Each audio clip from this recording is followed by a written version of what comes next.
નમસ્કાર દોસ્તો, જય હિન્દ. ભાવિ પોલીસના તમામ મિત્રોને મારા દિલથી હૃદયથી જય હિન્દ.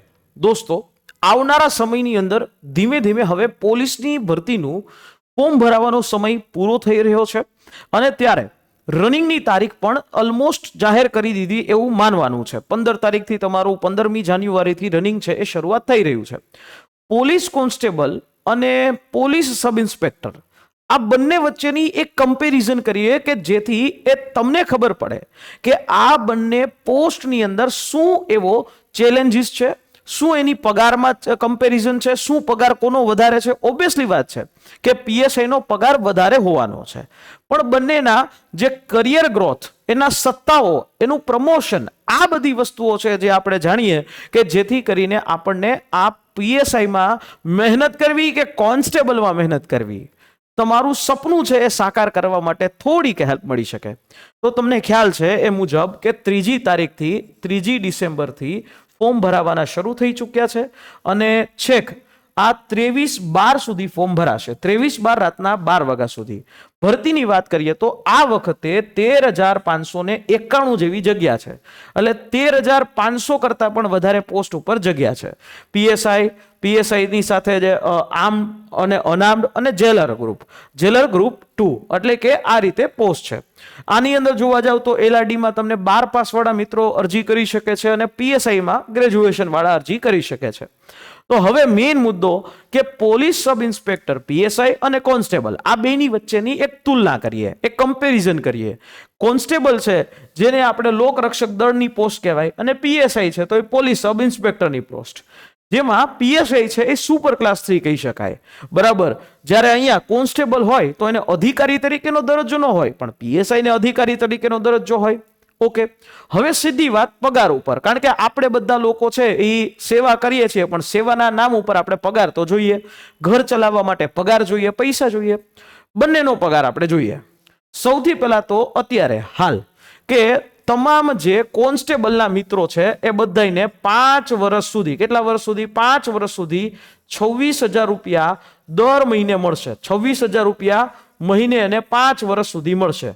એટલે માની લ્યો કે આ વ્યક્તિઓ છે એ 2026માં લાગે છે, તો 2026ની અંદર જો એ લાગે છે, 5 વર્ષ જે છે પૂરા થાય 2031ની અંદર, 2032 આસપાસ એનો પગાર છે ત્યારે ફૂલ પે થાય.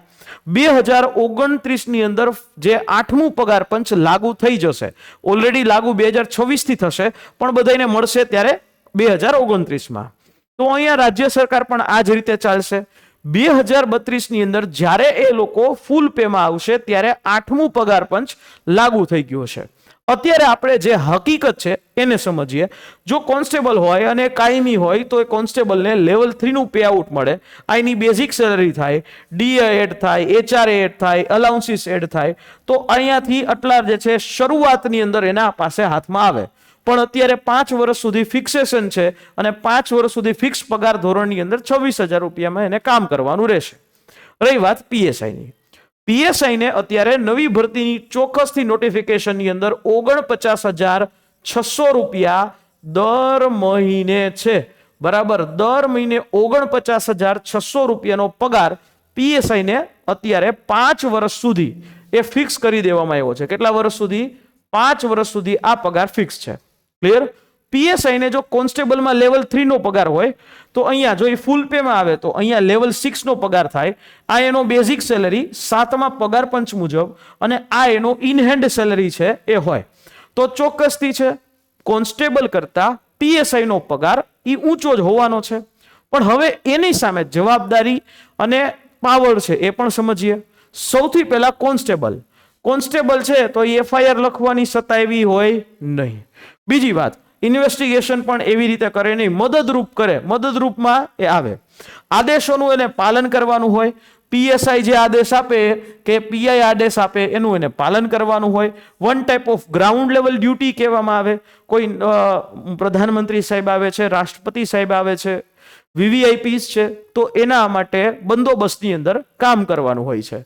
પીએસઆઈની વાત કરીએ તો એ એફઆઈઆર પણ નોંધી શકે, ઇન્વેસ્ટિગેશન કરવાનું એને સત્તા મળે છે.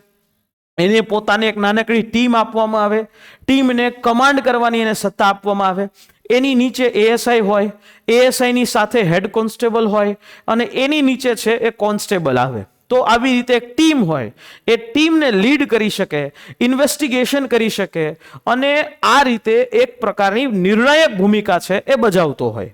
બરાબર છે. એટલે પીએસઆઈ એનો મતલબ કે પાવર છે. બરાબર, પાવર, ઓથોરિટી અને ડિસિઝન મેકિંગ એ કરી શકે.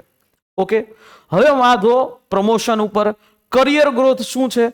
જો ભાઈ કોન્સ્ટેબલ હોય એટલે કોન્સ્ટેબલમાંથી તમે નિશ્ચિત સમય અને વર્ષો કાઢો, સિનિયર થાવ, તો એના બાદ તમને ખાતાકીય પરીક્ષાના માધ્યમથી તમે હેડ કોન્સ્ટેબલ બની શકો, એનાથી ઉપર એએસઆઈ બની શકો અને એનાથી ઉપર જે છે તમે પીએસઆઈ બની શકો.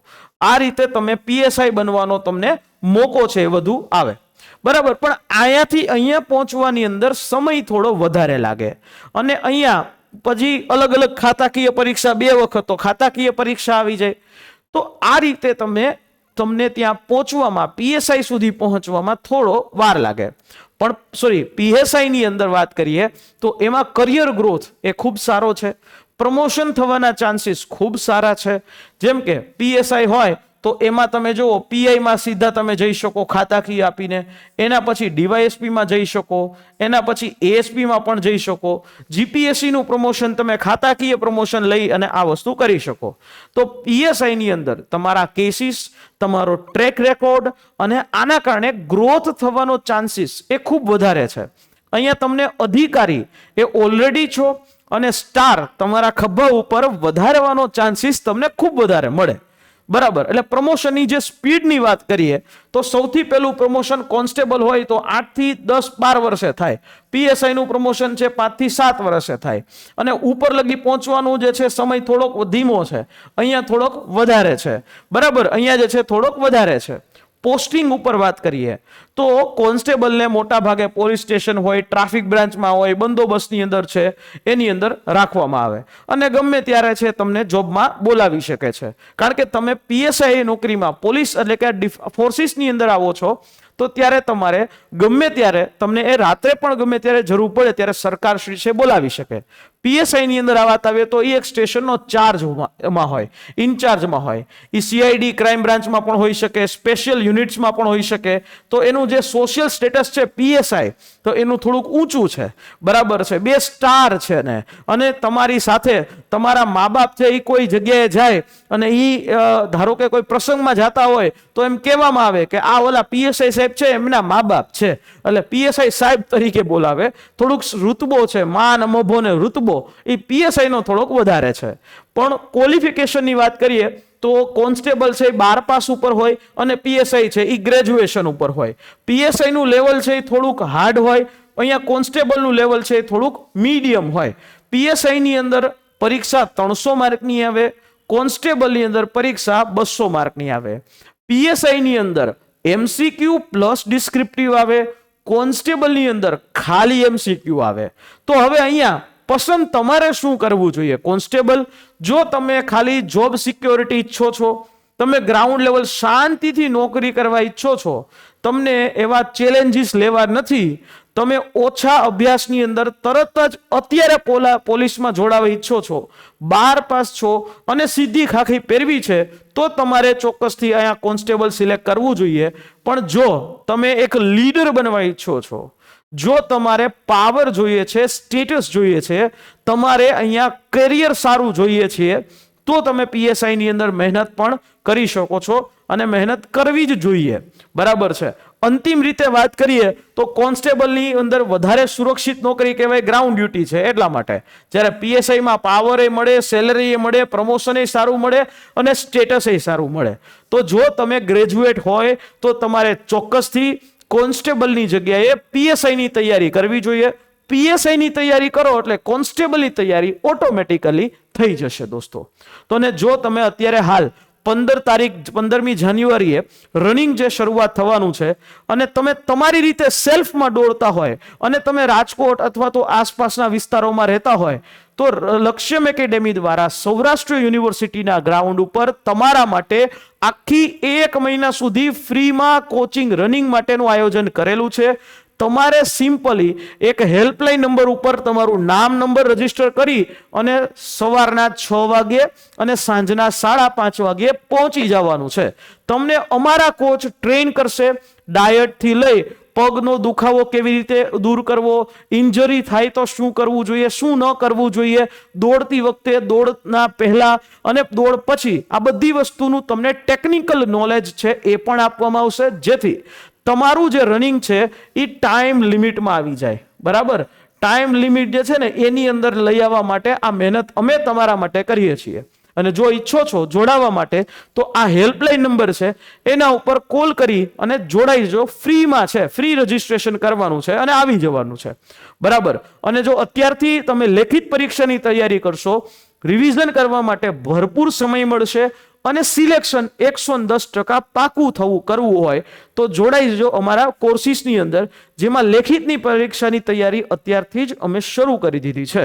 અને આ માટે અમારી હેલ્પલાઇન નંબર 9429077607 આના ઉપર કોલ કરી, અમારી જે હેલ્પલાઇન નંબર છે ત્યાં કોલ કરી દેજો અને તમે આની વિશે સમગ્ર માહિતી લઈ શકો છો. આશા રાખીએ આ માહિતી સમજાઈ હશે. અને તમારા આ ભરતીથી રિલેટેડ બીજા કોઈ પણ પ્રશ્નો હોય તો નીચે કોમેન્ટ બોક્સ ખુલ્લું છે, તમે એમાં પૂછી શકો છો. નિશ્ચિંતપણે બનશે એટલે અમે એના ઉપર ચોક્કસથી વિડીયોના મારફતે તમને માહિતી જરૂરથી આપશું. ફરી પાછા મળીએ નેક્સ્ટ સેશનમાં. જય હિન્દ.